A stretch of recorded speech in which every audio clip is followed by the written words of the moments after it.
मित्रों नमस्कार।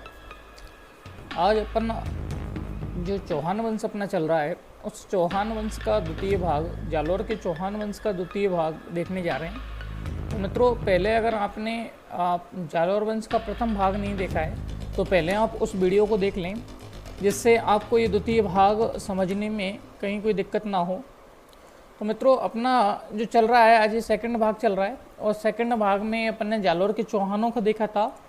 और जालोर के चौहानों में अपन जो पढ़ चुके थे, अगले शासक थे, उस अपन ने कीर्तिपाल केतु को पढ़ा था। और कीर्तिपाल केतु के बाद में अपन ने समर सिंह तक पढ़ा था। कीर्तिपाल केतु को देखा था और कीर्तिपाल केतु ने जालोर में चौहान वंश की स्थापना की थी। और जालोर में चौहान वंश की स्थापना कीर्तिपाल केतु ने 1181 ईस्वी में की थी। उसके बाद में जो शासक था वो समर सिंह था, और समर सिंह ने जो शासन किया था वो मित्रों 1182 से लेकर के और 1205 ईस्वी तक किया था।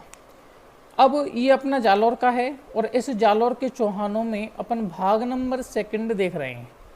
आज अपन जो देखेंगे वो भाग नंबर द्वितीय देखेंगे। तो सभी ने, अगर किसी ने भाग नंबर प्रथम नहीं देखा है तो आप भाग नंबर प्रथम देख लें, और अधिक से अधिक अच्छा लगे तो दोस्तों इसको शेयर करें, सब्सक्राइब करें। अब जो अगला शासक अपन देखने जा रहे हैं वो है मित्रों उदय सिंह। अगला जो शासक देखने जा रहे हैं वो है अपने उदय सिंह। समर सिंह के बाद में जो अगला शासक है वो आता है उदय सिंह। जालोर के सोनगरा चौहानों का अगला शासक उदय सिंह आता है। और मित्रों, इस उदय सिंह का जो शासनकाल रहता है वो 1205 से 1257 ईस्वी तक रहता है। 1205 से और 1257 ईस्वी तक यहाँ शासन कौन करता है? उदय सिंह करता है। अब उदय सिंह के शासनकाल में क्या क्या घटना हुई वो ये देखिए। उदय सिंह के समकालीन यहाँ है दिल्ली, और इस जो दिल्ली का जो शासक है मित्रों, ये जो दिल्ली है, और इस जो दिल्ली का शासक है इसके समकालीन वो है इल्तुतमिश। ये दिल्ली है, और दिल्ली का जो शासक है इसके समकालीन वो कौन है? इल्तुतमिश है। तो दिल्ली का जो शासक है मित्रों वो इल्तुतमिश है, और इल्तुतमिश ने इस उदय सिंह पर आक्रमण किया। इल्तुतमिश है ये, और इस इल्तुतमिश ने उदय सिंह पर 2 बार आक्रमण किए। दिल्ली का शासक इल्तुतमिश है, इसने कितनी बार आक्रमण किए? 2 बार। जब 2 बार इसने आक्रमण किए तो एक बार तो मित्रों ऐसा कहा जाता है इन 2 बारों में से कि इसने एक बार 100 घोड़े वे 200 हाथियां देकर, एक बार तो 100 घोड़े व 200 हाथियां देकर के इल्तुतमिश को वापस लौटा दिया। लेकिन इल्तुतमिश ने पुनः आक्रमण किया। जब दूसरी बार इल्तुतमिश ने जब पुनः दूसरी बार आक्रमण किया तब ये उदय सिंह गुजरात चला गया, और इस उदय सिंह ने जो गुजरात जाकर के, उदय सिंह है ये, उदय सिंह कहाँ चला गया? गुजरात चला गया। और गुजरात में किनसे मिल जाता है? वाघेला शासकों से। और वाघेला शासकों के साथ संधि करता है, और वाघेला शासकों के साथ मिलते हुए इसका सामना करता है किसका? इल्तुतमिश का। ये सामना करता है इल्तुतमिश का। और जब इल्तुतमिश का सामना करता है तो बाद में ये इल्तुतमिश को वापस इस सेना को लौटा देता है दिल्ली के लिए, वापस दिल्ली लौटाया।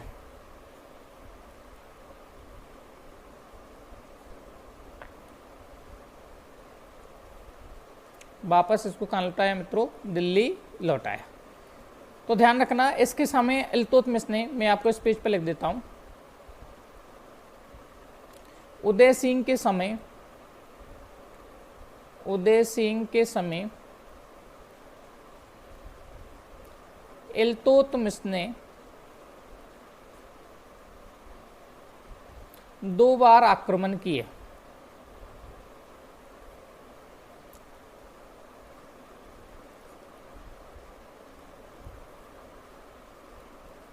लिखो, एक बार उदय सिंह ने इल्तुतमिश को, एक बार उदय सिंह ने इल्तुतमिश को 100 ऊंट व 200 हाथिया देकर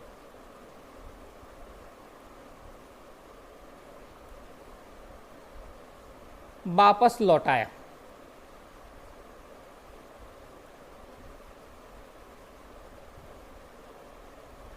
ये घटना तो ये है। दूसरी बार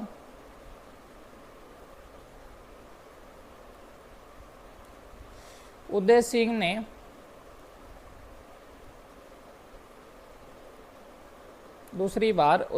ने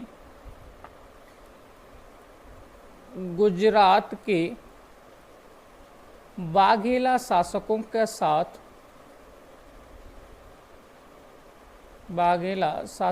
साथ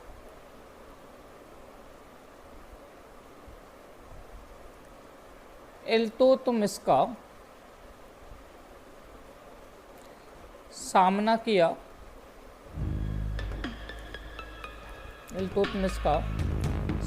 किया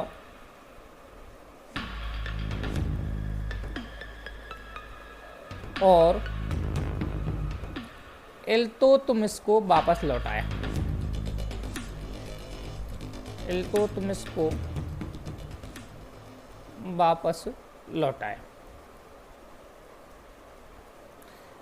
तो एक घटना तो ये हो गई। दूसरी घटना ये है कि डॉक्टर जो दशरथ शर्मा है, एक घटना तो ये है, इसको देखो, एक घटना तो ये है, इसके समकालीन कौन है? इल्तुतमिश से, जिसने 2 बार आक्रमण किए। एक बार तो इसको 100 घोड़े व 200 हाथियां देकर वापस लौटाया, लेकिन इल्तुतमिश नहीं मानता है और इल्तुतमिश पुनः आक्रमण करता है। तब इसने उदय सिंह ने बाघेला जो शासक थे, चालुक्य शासक, ये बाघेला शासक गुजरात के, और इनका साथ दे करके और इल्तुतमिश की सेना से युद्ध किया और इल्तुतमिश की सेना को वापस दिल्ली लौटाया। अब आती है डॉक्टर दशरथ शर्मा। तो ध्यान रखना, डॉक्टर दशरथ शर्मा ने, एक इतिहासकार हैं जिनका नाम है डॉक्टर दशरथ शर्मा, और इन्हें डॉक्टर दशरथ शर्मा ने जालोर का सबसे प्रतापी शासक बताया। इसको जालोर का सबसे प्रतापी शासक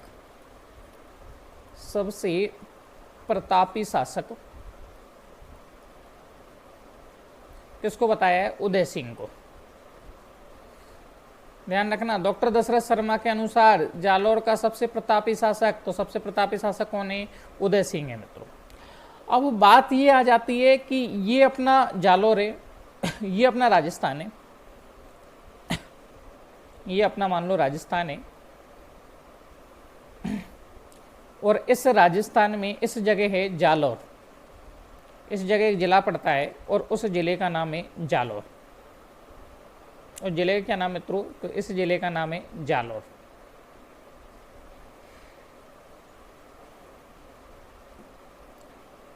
ये जो जिले का नाम है वो है मित्रों जालोर। और यहाँ जालोर के जो शासक हैं वो कौन है? उदय सिंह। यहाँ जालोर के शासक कौन है? वो हैं उदय सिंह। और इस वाले भूभाग पर, इस वाला ये तमाम भूभाग है चित्तौड़ तक, ये वाला भूभाग कहलाता था मेवाड़। क्या कहलाता था? मेवाड़। और इसके समय, उदय सिंह के समय, जो मेवाड़ के शासक हैं वो हैं मित्रों जैत्र सिंह, वही जैत्र सिंह भूताला के युद्ध वाला। अब ये जैत्र सिंह है, ये जैत्र सिंह अपने पूर्वजों का बदला लेना चाहता था।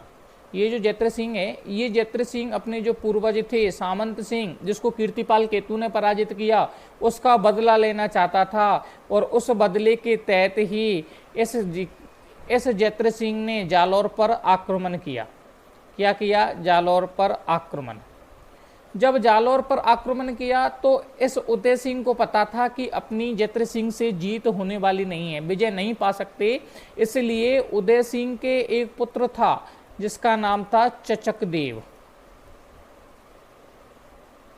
एक पुत्र था जिसका नाम था चचकदेव, और इस चचकदेव के एक पुत्री थी जिसका नाम था रूपा। इस चचकदेव के एक पुत्री थी जिसका नाम था रूपा। और ये जो रूपा थी, ये चचकदेव की पत्नी थी जिसका नाम मिलता है याचक देवी। इतिहास में जिसका नाम मिलता है मित्रों याचक देवी। अब ये जो रूपा है वो चचक देव और याचक देवी की पुत्री थी। इस जैत्र सिंह के एक पुत्र था जिसका नाम था मित्रों तेज सिंह। इस जैत्र सिंह जो मेवाड़ का शासक था उसका एक पुत्र था तेज सिंह। तो इस उदय सिंह ने क्या किया कि इस रूपा का विवाह जैत्र सिंह के पुत्र तेज सिंह से किया, और रूपा का विवाह जब जैत्र सिंह के पुत्र तेज सिंह से किया और विवाह करने के बाद में मेवाड़ से वैवाहिक संबंध स्थापित किए। इधर समझो, उदय सिंह के समकालीन मेवाड़ का शासक जैत्र सिंह है। उदय सिंह ने अपनी पोती रूपा जो चचक देव और याचक देवी की पुत्री थी उसका विवाह जैत्र सिंह के पुत्र तेज सिंह से किया, और तेज सिंह से करने के बाद में मेवाड़ से वैवाहिक संबंध या अच्छे संबंध स्थापित किए। एक घटना ये हो जाती है। तो आगे जाकर के क्या होता है, इससे संबंधित ये जो अपना देखा था उदय सिंह, उससे संबंधित 2-3 घटनाएं आपको दोबारा देख लेते हैं एक बार। उदय सिंह समकालीन इल्तुतमिश से 2 बार आक्रमण किए हैं। एक बार उसको 100 घोड़े 200 हाथियां देकर वापस किया है। दूसरी बात बाघेला शासकों की सहायता से इसने सामना किया और वापस लौटाया। एक डॉक्टर दशरथ शर्मा ने इसको जालौर का सबसे प्रतापी शासक कहा है। तीसरी बात इससे ये है कि इसके समकालीन जो मेवाड़ का शासक था वो था जैत्र सिंह, और जैत्र सिंह अपने पूर्वज सामंत सिंह का बदला लेना था। ये जैत्र सिंह है वो अपने जो पूर्वज थे, पूर्वज जिसका नाम था सामंत सिंह, जिसको कीर्तिपाल ने पराजित किया, और उस सामंत सिंह का क्या लेना चाहता था, बदला। इतिशु इसने उदय सिंह पर आक्रमण किया, और उदय सिंह ने अपनी पुत्री रूपा का विवाह जैत्र सिंह के पुत्र तेज सिंह से करके और वैवाहिक संबंध स्थापित किए। इसके बाद में जो मित्रों अगला जो शासक आता है जिसका नाम है चचक देव। उदय सिंह के बाद में इसका जो अगला शासक आता है जिसका नाम है चचक देव, और चचक देव का जो शासनकाल रहता है मित्रों वो रहता है 1257 से 82 ईस्वी तक। इससे संबंधित आपको 2-3 बातें याद रखनी है। एक बात है तो इससे संबंधित ये है चचक देव से संबंधित कि इसने अपनी पुत्री रूपा का विवाह मेवाड़ के शासक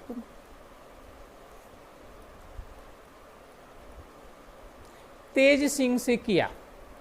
ये वही तेज सिंह है जिसके शासनकाल में 1260 ईस्वी में श्रावक प्रतिक्रमण सूत्र चूर्णी नामक चित्र निकला था, जिसके चित्रकार कमल चंद थे। तो कैसे किया है, तेज सिंह से किया। एक घटना तो ये हुई है। दूसरी बात मित्रों ये है कि इसको एक शिलालेख है जिसका नाम है सुंदा पर्वत शिलालेख। एक शिलालेख है जिसका नाम है सुंदा पर्वत शिलालेख, और इस सुंदा पर्वत शिलालेख के अनुसार सुंदा पर्वत शिलालेख के अनुसार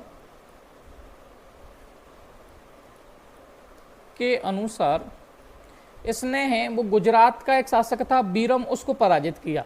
सुंदा पर्वत शिलालेख के अनुसार चचक देव ने गुजरात के शासक बीरम को पराजित किया।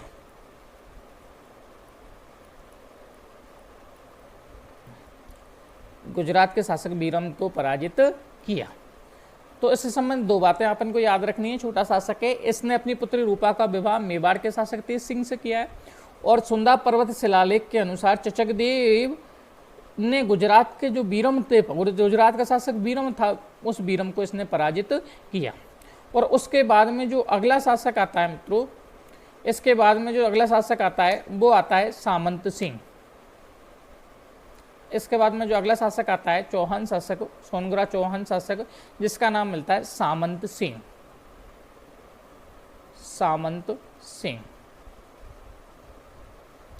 और मित्रों ये सामंत सिंह है, ये सामंत सिंह यहाँ लगभग 82 से लेकर के और 96 तक ये सामंत सिंह यहाँ रहता है। सामंत सिंह है ये कानड़ देव चौहान के पिताजी हैं। तो सामंत सिंह यहाँ जो शासन करता है वो लगभग 1282 से लेकर के और 1296 ईस्वी तक यहाँ का इसका शासनकाल रहता है सामंत सिंह का। ये याद रखना कि इस सामंत सिंह के समकालीन है जो दिल्ली का शासक कौन है, तो जलालुद्दीन खिलजी है। इसके समकालीन यहाँ है दिल्ली, ये वाला भूभाग है वो दिल्ली है, और जो इस दिल्ली है, इस दिल्ली का शासक कौन है इसके समकालीन, तो वो है मित्रों जलालुद्दीन खिलजी। वो जलालुद्दीन खिलजी। मैं ऐसे 10 दुर्गों को मुसलमान के बाल के बराबर नहीं समझता। जलालुद्दीन खिलजी। अब इस जलालुद्दीन खिलजी ने यहाँ आक्रमण किया इसके समकालीन। तो जब यहाँ आक्रमण किया जालौर पर, तो इसने क्या किया, जब इसने जालौर पर जब आक्रमण किया तो ये सामंत सिंह गुजरात चला जाता है और गुजरात के बाघेला शासकों के साथ मिल जाता है। बाघेला शासक जिसका नाम मिलता है सारंगदेव। बाघेला एक शासक है जिसका नाम मिलता है सारंगदेव, और इस बाघेला शासक जो सारंगदेव है, उस बाघेला शासक सारंगदेव के साथ में ये मिल जाता है और इसके साथ में इस पर आक्रमण करता है जलालुद्दीन खिलजी पर। जलालुद्दीन खिलजी की सेना पूरी तरीक़ा से परास्त हो जाती है और जलालुद्दीन खिलजी अपनी शाही सेना को लेकर के कहाँ लौट जाता है, दिल्ली लौट जाता है। तो एक घटना तो ये होती है। दूसरी घटना ये होती है कि इसने 1296 ईस्वी में अपने जो पुत्र था उस जिसका नाम कानड़देव चौहान था, और उस कानड़देव चौहान को शासन सौंपा। तो इस पेज पर लिख देता हूं, इसको यहीं देख लेना। इसके समय दिल्ली के शासक जलालुद्दीन ने, ध्यान रखना जलालुद्दीन ने किसके समय आक्रमण किया है, तो सामंत सिंह के। जलालुद्दीन ने आक्रमण किया।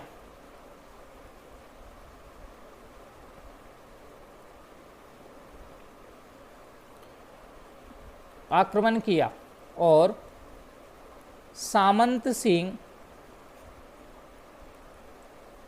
ने बाघेला शासक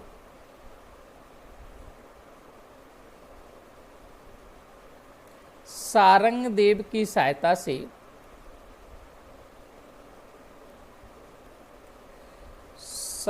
से जलालुद्दीन खिलजी की सेना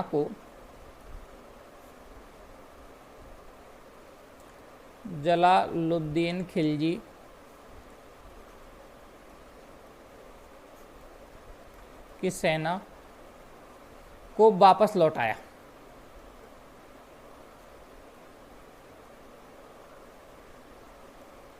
ये घटना हो जाती है मित्रों। इसके बाद में जो अगला काम क्या करता है, ये 1296 में जालौर का शासन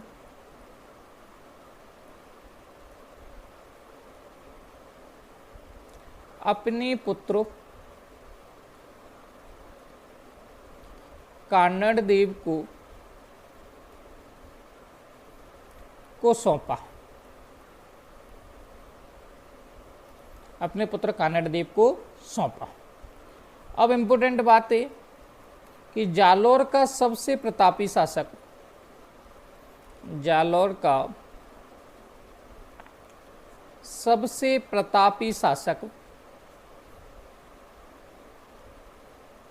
कानड़देव चौहान था। कौन था? कानड़देव चौहान था।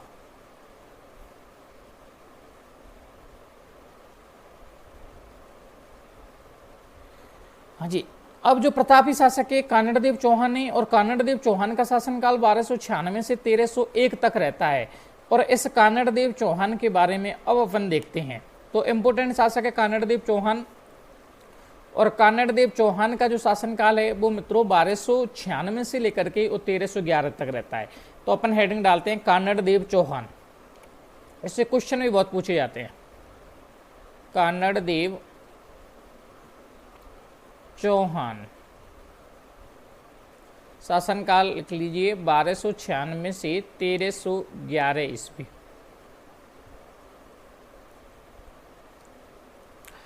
अब कानड़देव चौहान की अपन बेसिक जानकारी देख लेते हैं तो यहाँ है पिता थे इनके सामंत सिंह, सामंत सिंह, माता हैं इनकी दैसल देवी, दैसल देवी, पुत्र हैं इनके प्रतापी जो पुत्र था, और पुत्र हैं इनके बीरम देव, बीरम देव। अब जब ये कानड़ देव चौहान शासक बना तो उस कानड़ देव चौहान के समकालीन जो स्थिति थी, कौन कौन सी जगह पर किन किन का शासन था, वो अपन देखते हैं। इधर देखिए,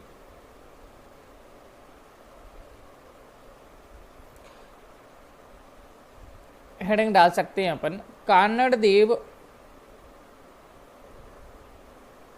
चौहान के समय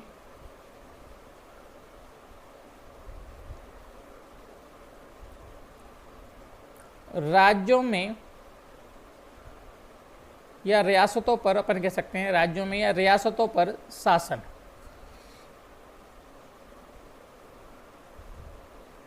पर शासन, कि इसके समय कौन कौन सी जगह पर किस किस का शासन था। तो ये देखो, ये अपना राजस्थान है,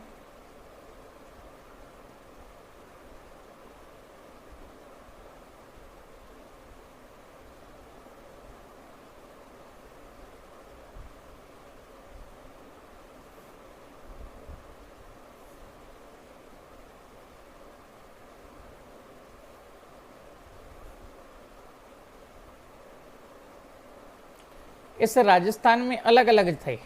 यहाँ पड़ता था दोस्तों मंडौर, जोधपुर के अंतर्गत एक स्थान पड़ता था मंडौर, मंडौर। और उस समय मंडौर पर जो शासन था, वो मंडौर पर जो शासन था मित्रों, वो मंडौर पर शासन था प्रतिहारों का।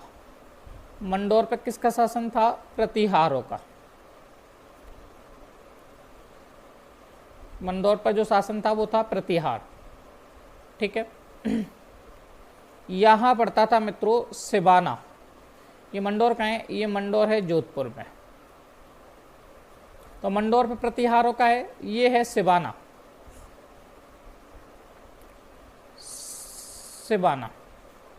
और सिवाना कहाँ है? सिवाना है बाड़मेर। और सिवाना पर शासन किसका था? शीतल देव का, शीतल देव। और ये शीतल देव कौन थे? कानड़ देव के भतीजा, कानड़ देव का भतीजा। ये अपना है मेवाड़ चित्तौड़, ये अपना मेवाड़ रियासत है। और मेवाड़ पर उस समय शासन किसका था? खिज्र खां का,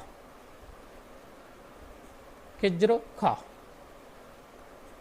इस जगह को किसका है? खिज्र खां का। और यहाँ है अपन जानते हैं जालौर, इस वाले भाग पर है कौन सा है? जालौर।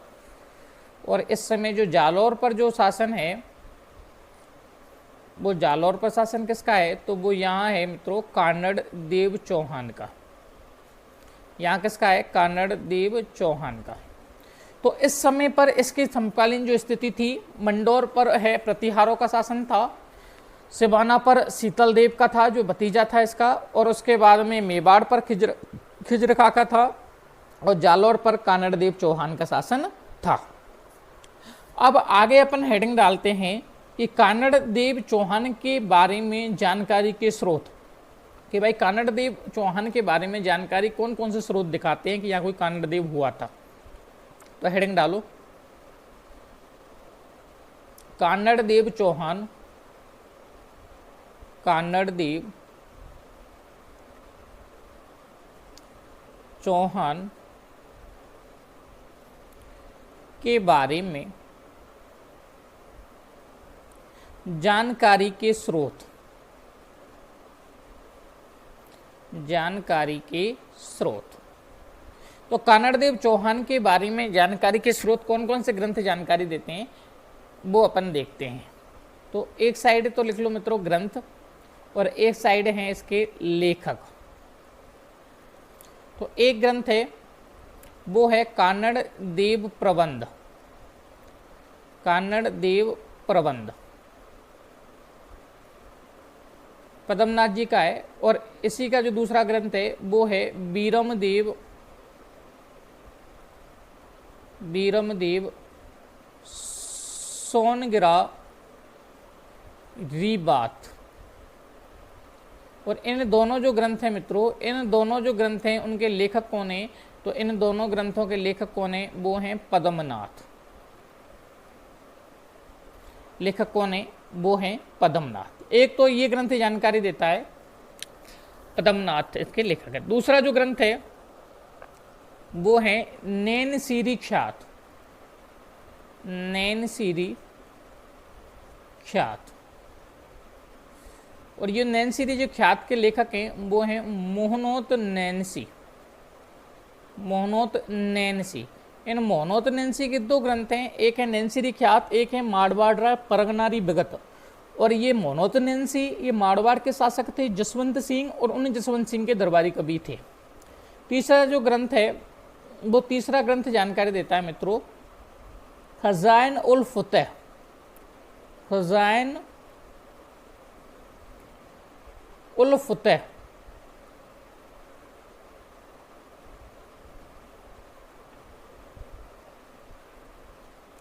और इसके जो लेखक हैं वो हैं अमीर खुसरो। इसके जो लेखक हैं मित्रों वो कौन है? अमीर खुसरो। चौथा जो ग्रंथ जानकारी देता है वो चौथा ग्रंथ देता है तारीख ए फरिश्ता। तारीख ए फरिश्ता। इसके जो लेखक हैं वो हैं मित्रों फरिश्ता। इसके लेखक कौन है? वो है मित्रों फरिश्ता। तो ये ग्रंथ जानकारी देते हैं कानड़देव चौहान के बारे में। ये ग्रंथ जानकारी देते हैं। कानड़देव प्रबंध और बीरमदेव सोनगरारी बात दोनों लेखक कौन है मित्रों? पद्मनाथ हैं। इसके बाद में अपने नैनसीरी ख्यात लेखक हैं मोहनोत नैनसी। खजाइन उल फतेह लेखक हैं अमीर खुसरो। और तारीख ए फरिश्ता लेखक कौन है? फरिश्ता हैं। अब अपन बात करें कि ये ग्रंथ जानकारी देते हैं। अब इनके समकालीन अपन बात करें, इधर देखिए, तो अपन लिख सकते हैं कि कानड़देव चौहान के समकालीन दिल्ली के शासक अलाउद्दीन खिलजी थे। कानड़देव चौहान के समकालीन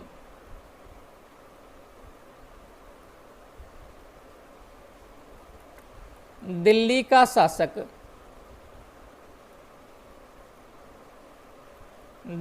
शासक अलाउद्दीन खिलजी था। अलाउद्दीन खिलजी था।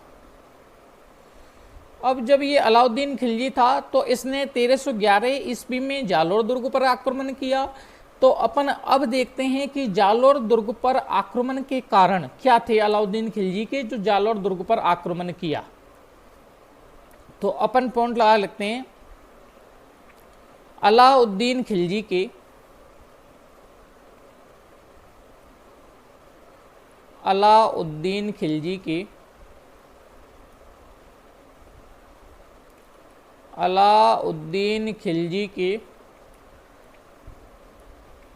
जालोर दुर्ग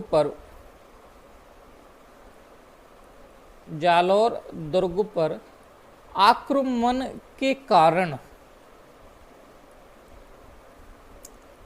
के कारण अलग अलग इतिहासकार इनके अलग अलग कारण दिखाते हैं कि अलग अलग कारण थे अलाउद्दीन खिलजी ने जालोर दुर्ग पर 1311 में आक्रमण किया। अलग अलग कारण अलग अलग इतिहासकार बताते हैं। एक इतिहासकार हैं जिनका नाम है मित्रों अमीर खुसरो। अमीर खुसरो का जो ग्रंथ है वो ग्रंथ है खजाइन उल फतेह। और इस खजाइन उल फतेह में अमीर खुसरो ये बताता है कि अलाउद्दीन खिलजी ने साम्राज्यवादी नीति के तहत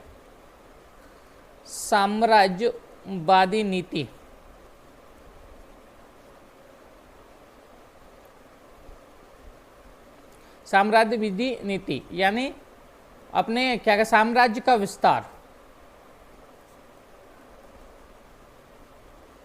साम्राज्य का विस्तार हेतु जालोर दुर्ग पर आक्रमण किया। जालोर दुर्ग पर क्या किया? आक्रमण किया। तो एक कारण तो अमीर खुसरो ये बताते हैं कि ये साम्राज्यवादी नीति के तहत इसने जालोर दुर्ग पर आक्रमण किया, और जालोर दुर्ग पर ही आक्रमण नहीं किया मित्रों, इसने इनके तहत में अमीर खुसरो ये बताते हैं कि साम्राज्य का विस्तार करने के लिए 1301 में इसने जो आक्रमण किया वो कहाँ किया था? रणथंभौर पर। 1303 में चित्तौड़ पर, 1308 में सिवाना पर, और ये 1311 में जो आक्रमण किया है वो किया है जालोर पर। जो आक्रमण किया है वो क्या किया है? जालोर पर। तो इस बात की जानकारी कौन देते हैं? अमीर खुसरो अपने ग्रंथ में देते हैं। तो एक कारण तो अमीर खुसरो ने बताया। दूसरा इतिहासकार क्या कहता है देखिए। दूसरा जो इतिहासकार है मित्रों, उस इतिहास जो ग्रंथ है वो है पद्मनाथ। इतिहासकार हैं पद्मनाथ, और इस पद्मनाथ का जो ग्रंथ है उसका नाम है कानड़देव प्रबंध। कानड़देव प्रबंध ये ग्रंथ है कानड़देव प्रबंध, जिसके लेखक कौन है? वो हैं पद्मनाथ। और ये ग्रंथ इस बात की जानकारी देता है कि ये अपना राजस्थान है,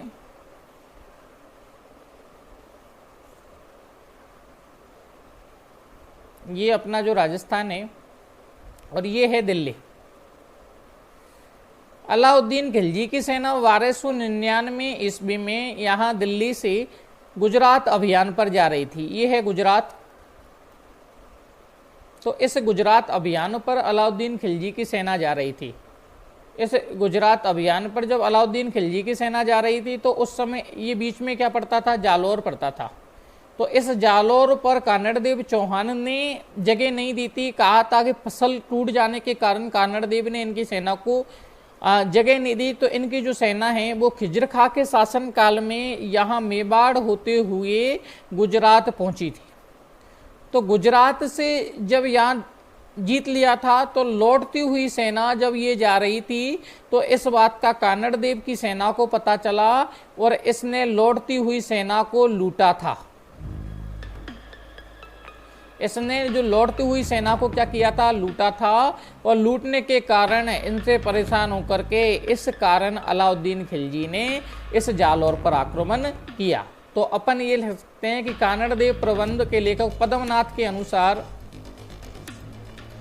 गुजरात अभियान के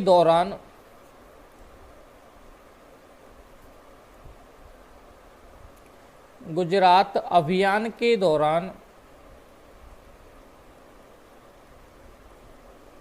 अलाउद्दीन खिलजी की सेना को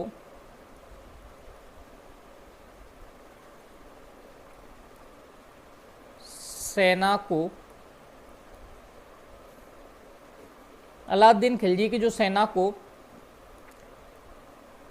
कानड़देव द्वारा जगह नहीं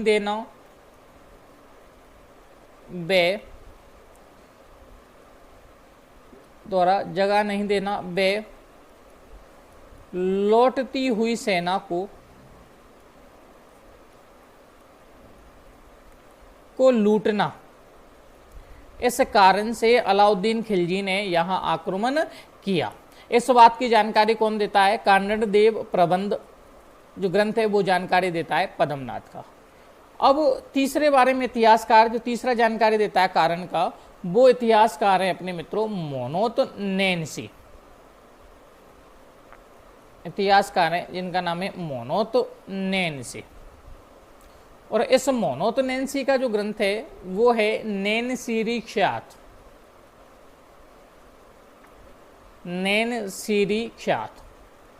और मोनोत नैन्सी का जो ग्रंथ है वो नैनसीरी ख्यात क्या जानकारी देता है वो देखिए। ये नैनसीरी ख्यात ये जानकारी देता है कि ये अपना राजस्थान है और इस राजस्थान में इस जगह जो रियासत है वो अपन जानते हैं कौन सी है? दिल्ली है। दिल्ली के शासक कौन है? दिल्ली के शासक हैं मित्रों अलाउद्दीन खिलजी, और इसके एक पुत्री थी जिसका नाम था फिरोजा। यहां का जो शासक है वो हैं कानड़देव चौहान जालौर के, और इस कानड़देव चौहान के एक पुत्र था जिसका नाम था बीरम देव। और ये जो फिरोजा है वो बीरम देव से क्या करती थी? प्रेम करती थी। क्या करती थी? प्रेम करती थी। और इस हेतु बीरम देव से प्रेम करती थी, तो इस हेतु अलाउद्दीन खिलजी ने 1305 ईस्वी में अपना एक सेनापति था, और इस 1305 ईस्वी में अपने सेनापति था जिसका नाम मिलता है एम उल मुल्क मुल्तानी। एम उल मुल्क मुल्तानी।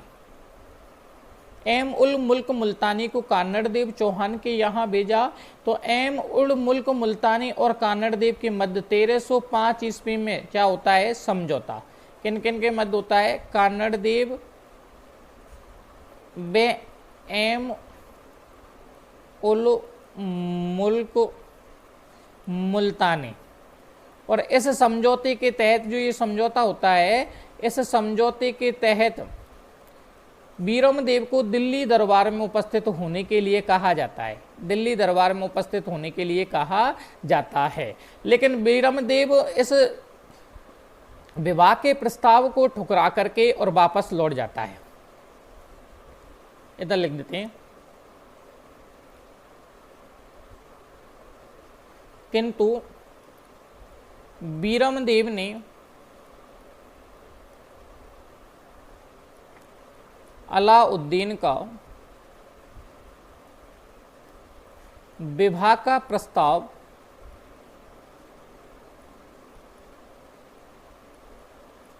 ठुकराकर वापस जालौर आया, वापस जालौर भाग गया। अब इसको अलाउद्दीन खिलजी ने अपना अपमान समझा, और इसको अलाउद्दीन खिलजी ने अपमान समझा, इसलिए इसने जालौर दुर्ग पर आक्रमण किया। अपमान समझा इसलिए अपन कह सकते हैं, इसलिए जालौर दुर्ग पर आक्रमण किया, इसलिए जालौर दुर्ग पर आक्रमण किया।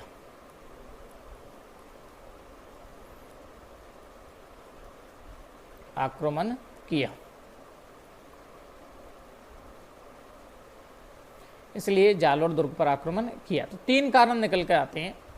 पहला कारण तो ये है, अलाउद्दीन खिलजी अमीर खुसरो के अनुसार साम्राज्यवादी नीति यानी अपने साम्राज्य का विस्तार करना चाहता था। कानड़देव प्रबंध के अनुसार गुजरात अभियान के दौरान जो सेना को लूटा वह जगह नहीं देना, इसके कारण। और मोहनोत के अनुसार फिरोजा बीरमदेव से प्रेम करती थी, लेकिन बीरमदेव ने उसका प्रस्ताव, शादी का प्रस्ताव ठुकराया, जिसके कारण अलाउद्दीन खिलजी ने आक्रमण किया।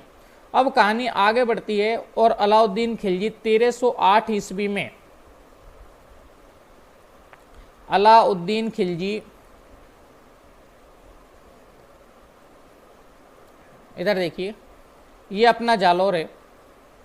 अब स्थिति आगे हो जाती है, और ये अपना जालौर है, और ये है दिल्ली। मित्रों, इस अपमान का बदला लेने के लिए अलाउद्दीन खिलजी कमालुद्दीन गुर्ग के नेतृत्व में एक सेनापति थे जिनका नाम था कमालुद्दीन गुर्ग, और उस कमालुद्दीन गुर्ग के नेतृत्व में यहाँ सेना भेजते हैं। यह शाही सेना जालौर पर आक्रमण के लिए भेजी जाती है, लेकिन जालौर पर जब आक्रमण के लिए भेजी जाती है उसके मध्य में ही 1308 ईस्वी की ये कहानी है। उसके रास्ते में एक दुर्ग और पड़ता था, जिस दुर्ग को जालौर दुर्ग की कुंजी कहा जाता है, और उस दुर्ग का नाम था मित्रों सिवाना। उस दुर्ग का क्या नाम था? सिवाना दुर्ग। तो 1308 में अलाउद्दीन खिलजी एक कमालुद्दीन गुर्ग को सेना लेकर, शाही सेना लेकर के और जालौर दुर्ग पर आक्रमण के लिए भेजता है, लेकिन रास्ते में एक दुर्ग और पड़ जाता है, और उस दुर्ग का नाम है सिवाना दुर्ग। इसी दुर्ग का नाम है कुमटगढ़ दुर्ग, और इसी दुर्ग का नाम है अनखेलो सिवाना दुर्ग। तो अपन सिवाना दुर्ग पर चर्चा करते हैं। इधर देखिए,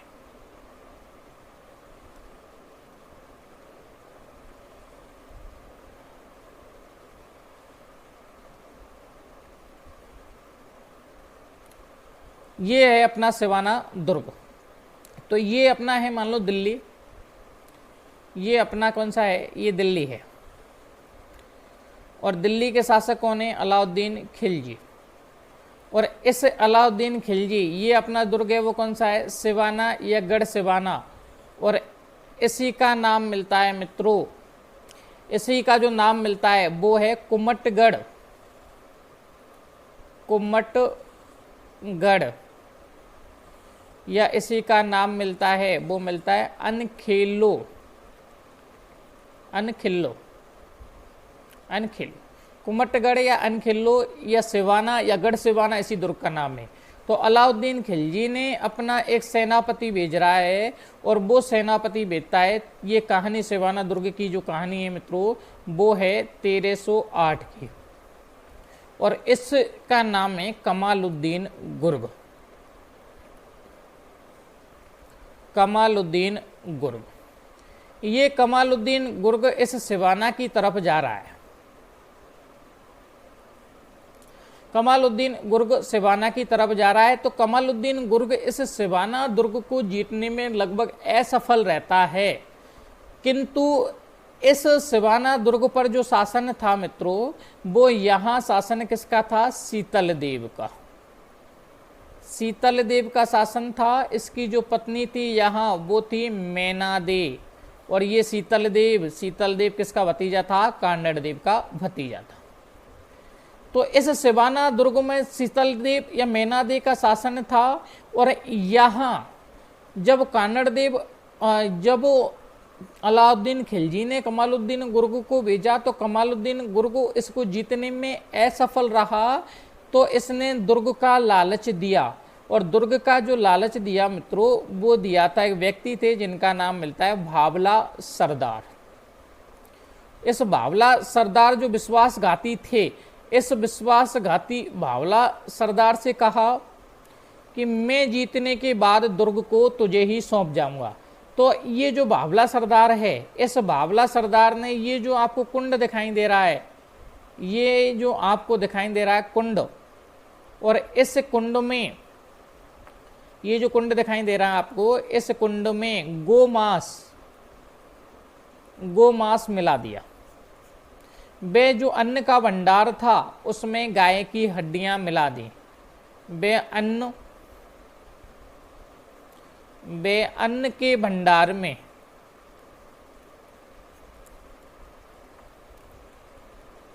गाय की हड्डियां मिलाई।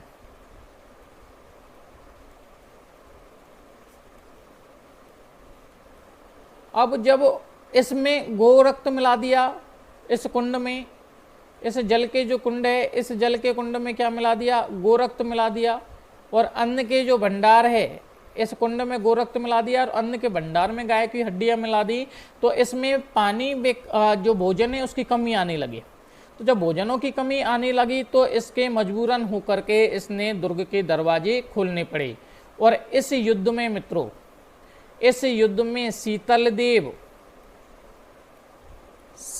देव वीरगति को प्राप्त हुआ। वे इसकी जो पत्नी थी मैनादे,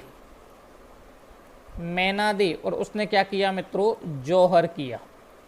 इस शीतल देव ने अपन कह सकते हैं केसरिया किया, इसने तो केसरिया किया, और इस मैनादे ने क्या किया, जौहर किया।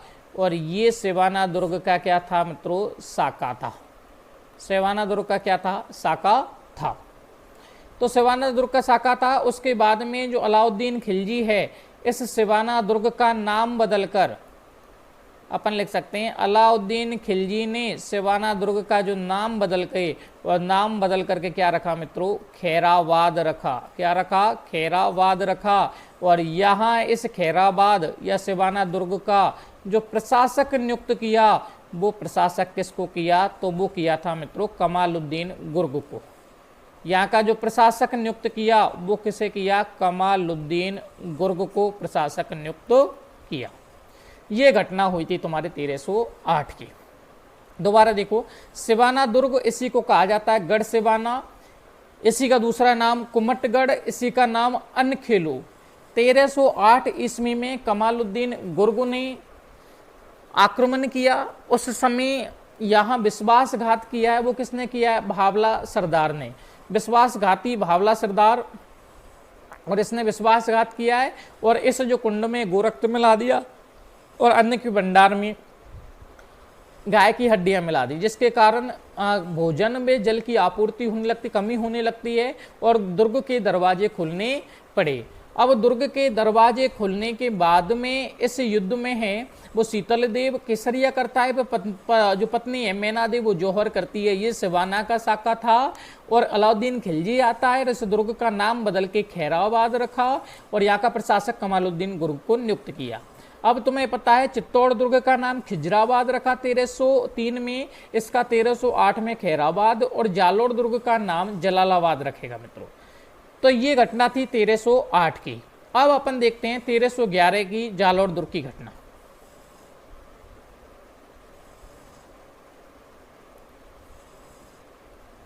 ये है अपना जालोर दुर्ग। ये जो आपको दिखाई दे रहा है मित्रों, ये कौन सा दुर्ग है? ये है जालोर दुर्ग, और ये वही अपन की दिल्ली है।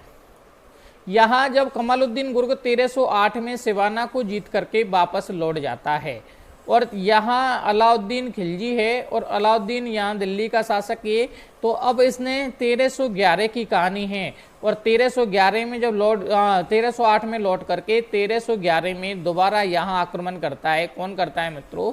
कमालुद्दीन गुर्ग, कमालुद्दीन गुर्ग। तो यहाँ जो शासन है वो किसका है? कानड़ देव चौहान का है। कानड़ देव चौहान का यहाँ शासन है और कानड़ देव चौहान की जो पत्नी है मित्रों वो है जेतल। जेतल है वो, जेतल कानड़ देव चौहान की पत्नी है। अब जब यहाँ आक्रमण किया तो यहाँ भी दुर्ग ने वही विश्वासघात किया और दुर्ग का इस लोभ दे करके, और यहाँ जो विश्वासघात किया वहाँ दहियावीका ने, यहाँ बावला सरदार ने विश्वासघात किया है और इस जगह जो विश्वासघात किया है वो किया है दहियावीका ने। दहियावीका ने जो दुर्ग है उस दुर्ग के गुप्त रास्ते बता दिए और दुर्ग के गुप्त रास्ते बता दिए, तभी ही दहियावीका ये पूरा जो वृत्तांत है, संपूर्ण जो कहानी है वो, ये संपूर्ण कहानी किसको सुनाने वाला था? संपूर्ण कहानी इसने अपनी जो पत्नी थी उसका नाम था क्षत्रिया, और उस क्षत्रिया को सुनाई। ये जो क्षत्रिया थी ये पूरी तरीका से स्वामी भक्त थी। ये जो क्षत्रिया थी ये मित्र कैसी थी? स्वामी भक्त थी। और इस स्वामी भक्त क्षत्रिया ने कटार से किसकी हत्या की? दहियावीका की। स्वामी भक्त जो क्षत्रिया है इसने कटार से दहियावीका की हत्या की। समझो कमालुद्दीन गुर्ग को गुप्त रास्ते बता दिए दहियावीका ने दुर्ग के लालच के कारण। ये संपूर्ण वृत्तांत अपनी पत्नी क्षत्रिया को सुनाया और क्षत्रिया ने सुनते ही ये स्वामी भक्त थी और इसने कटार से अपने पति दहियावीका की हत्या कर दी। और संपूर्ण वृत्तांत किसको सुनाने वाली थी? कानड़ देव को सुनाने वाली थी, लेकिन तब तक क्या हो चुकी थी? देरी हो चुकी थी। और देरी होने के कारण कमालुद्दीन गुर्ग की सेना कहाँ प्रवेश कर जाती है? दुर्ग में प्रवेश कर जाती है। अब जब दुर्ग में प्रवेश किया तो इस युद्ध में कानड़ देव चौहान ने क्या किया मित्रों? केसरिया किया।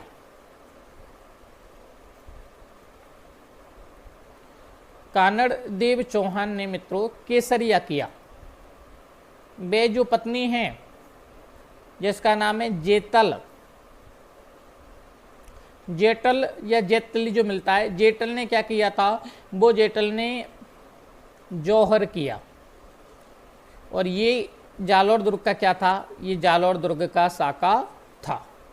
अब जालोर दुर्ग का ये साका था। इसके बाद में जो पुत्र बचा बीरमदेव, इसके बाद में पुत्र बीरमदेव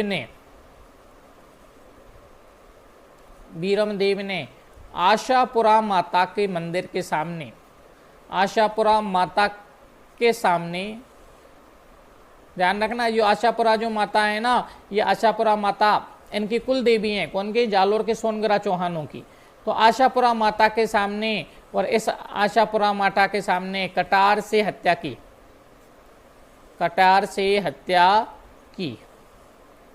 अब जब बीरमदेव ने कटार से हत्या की तो शर्त के मुताबिक, इधर नेक्स्ट पेज पे देख लेते हैं,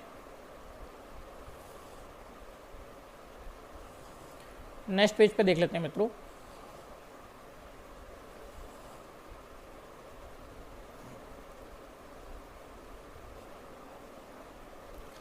शर्त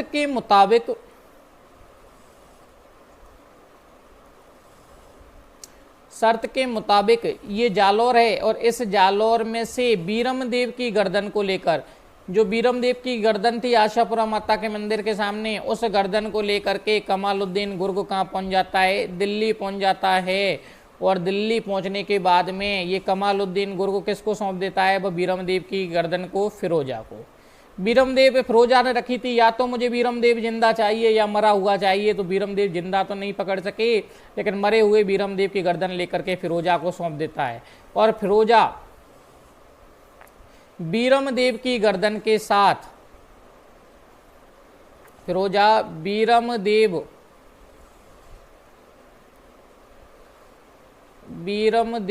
की गर्दन के साथ यमुना नदी में कूदकर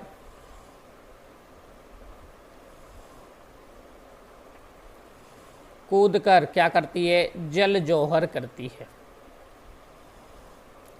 जौहर करती है, जल जौहर करती है।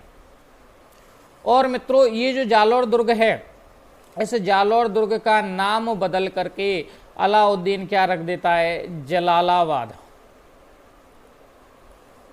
नाम बदल कर जालौर दुर्ग का, और अलाउद्दीन खिलजी ने क्या रखा मित्रों? जलालाबाद रखा। जालौर दुर्ग का नाम बदल करके जलालाबाद रखा। अब स्थिति ये आगे आ जाती है कि अलाउद्दीन खिलजी जालौर दुर्ग में क्या क्या निर्माण करवाता है, वो अपन देखते हैं।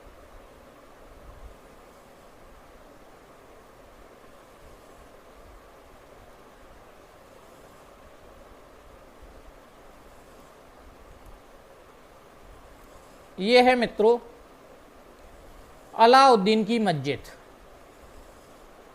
ये है मित्रों अलाउद्दीन की मस्जिद जालौर में इसने अलाउद्दीन की मस्जिद, या इसी को कहा जाता है तोफ मस्जिद का निर्माण करवाया,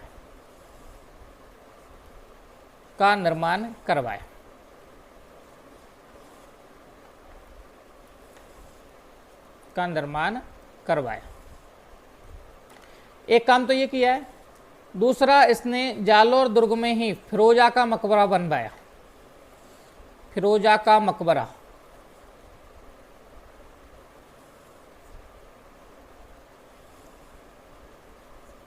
और ध्यान रखना तीसरा और बनवाया है, जो कमालुद्दीन गुर्ग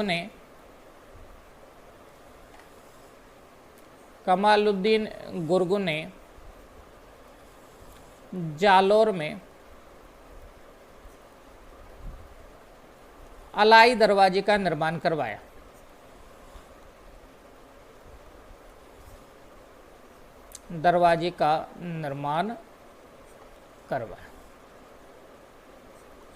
इस तरीका से ये जालौर के चौहान वंश अपना खत्म होता है। ठीक है, एक बार आप दोबारा देख लीजिए इनको सबको। जालौर के चौहान वंश में अपन ने ये देखा था, जालौर के चौहान वंश में अपन ने जो शुरुआत की थी वो उदय सिंह से की थी, और उदय सिंह के समकालीन इल्तुतमिश था। 2 बार आक्रमण किए, एक बार 100 घोड़े वे 200 हाथियां देकर वापस लौटाया, दूसरी बार बाघेला शासकों की सहायता से इसने युद्ध किया और इल्तुतमिश को वापस लौटाया। उदय सिंह के साथ इल्तुतमिश वापस लौटने के बाद में डॉक्टर दशरथ शर्मा के अनुसार जालौर दुर्ग का सबसे प्रतापी शासक उदय सिंह था। ठीक है, और इसके बाद में इनके समकालीन मेवाड़ का शासक जयद्रथ सिंह था, और वो अपने पूर्वज सामंत सिंह का बदला लेना चाहता था। इस हेतु उसने जालौर पर आक्रमण किया, लेकिन उदय सिंह ने अपनी पोती रूपा, जो चचक देव और यचक देवी की पुत्री थी, उसका विवाह जयद्रथ सिंह के पुत्र तेज सिंह से किया और वैवाहिक संबंध स्थापित किए।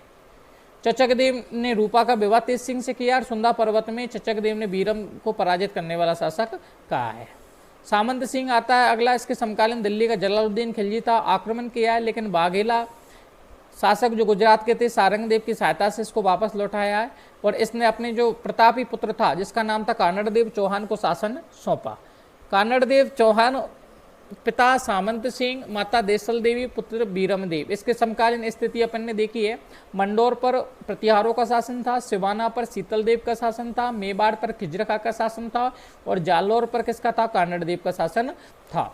कानड़देव चौहान के बारे में जानकारी की स्रोत है कानड़देव प्रबंध और बीरमदेव सोनगरारी बात लेखक पद्मनाथ, नैन्सी ख्यात मोनोत नैन्सी, खजानुल फतेह लेखक अमीर खुसरो और तारीख फरिश्ता लेखक फरिश्ता। कानड़देव के समकालीन दिल्ली का शासक अलाउद्दीन खिलजी ने जालोर दुर्ग पर आक्रमण करने के कारण अमीर खुसरो साम्राज्यवादी नीति बताता है। कानड़देव प्रबंध ये बताता है कि गुजरात अभियान के दौरान सेना को जगह नहीं दी, वे लौटती हुई सेना को लूटा, जिसके कारण अलाउद्दीन खिलजी ने यहाँ आक्रमण किया। मोनोत नैन्सी के अनुसार अलाउद्दीन खिलजी की जो पुत्री थी फिरोजा, वो कानड़देव चौहान के पुत्र बीरमदेव से प्रेम करती थी, जिसको ठुकराकर बीरमदेव भाग गया, इसके कारण आक्रमण किया। इस हेतु 1305 में 1305 ईस्वी में कानड़देव ने उल मुल्क मुल्तानी के मध्य समझौता हुआ और इस समझौते के तहत बीरमदेव को दिल्ली दरबार में उपस्थित होने के लिए कहा गया। लेकिन बीरमदेव अलाउद्दीन खिलजी के विवाह प्रस्ताव को ठुकरा करके भाग जाता है, जिस हेतु 1308 ईस्वी में सिवाना पर आक्रमण करने के लिए कमालुद्दीन दुर्ग को भेजा जाता है। अब इस दुर्ग में है जो सिवाना दुर्ग है, ये जो सिवाना दुर्ग है, ऐसा सिवाना दुर्ग पर अपन बात करते हैं।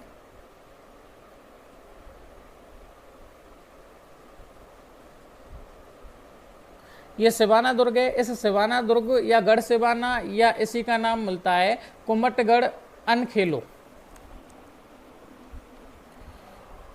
और इसके समय शीतलदेव पत्नी मेनादे और भावला सरदार ने विश्वासघात किया और कुंड में गोरक्त बेगो हड्डियां मिला दी, जिसके कारण इस युद्ध में है वो शीतलदेव वीरगति को प्राप्त हुआ। वे पत्नी मेनादी ने जौहर किया और यहाँ का प्रशासक कमालुद्दीन गुर्ग को नियुक्त करता है अलाउद्दीन खिलजी और इसका नाम बदल करके खेराबाद रख देता है। और ये मित्रों ये क्या था? ये सिवाना का साका था। उसके बाद में स्थिति आ जाती है जालोर दुर्ग की। जालोर दुर्ग में कानड़देव चौहान पत्नी जैतल थी और दहियाबिका ने विश्वासघात किया। ये संपूर्ण बेतान अपनी पत्नी क्षत्रिया को सुनाया। तो क्षत्रिया स्वामी भक्त थी और उसने उसकी कटार से हत्या कर दी और पूरा बेतांत कानड़देव को सुनाने वाली थी। तब तक देरी हो चुकी है, कमालुद्दीन गुर्ग की सेना प्रवेश कर गई। इस युद्ध में कानड़देव चौहान वीरगति को प्राप्त हुआ। पत्नी जैतल ने जौहर किया और बीरमदेव ने आशापुरा माता के सामने कटार से हत्या कर ली। शर्त के मुताबिक कमालुद्दीन गुर्ग उस गर्दन को कहाँ ले जाता है? फिरोजा को सौंप देता है और फिरोजा उसमें कूद करके क्या करती है मित्रों? जमुना नदी में कूद करके जल जौहर करती है। उसके बाद में कमालुद्दीन गुर्ग और अलाउद्दीन खिलजी इसका नाम बदल के जलालाबाद रख देते हैं और यहाँ तोप मस्जिद का निर्माण करवाया जाता है। यहाँ किस मस्जिद का? तोप मस्जिद का निर्माण करवाया जाता है। इसका नाम है अलाउद्दीन खिलजी की मस्जिद। फिरोजा का मकबरा भी बनाया जाता है और कमालुद्दीन गुर्ग द्वारा जालोर में अलाई दरवाजे का निर्माण करवाया गया। धन्यवाद साथियों, इसको शेयर करें, सब्सक्राइब करें। धन्यवाद।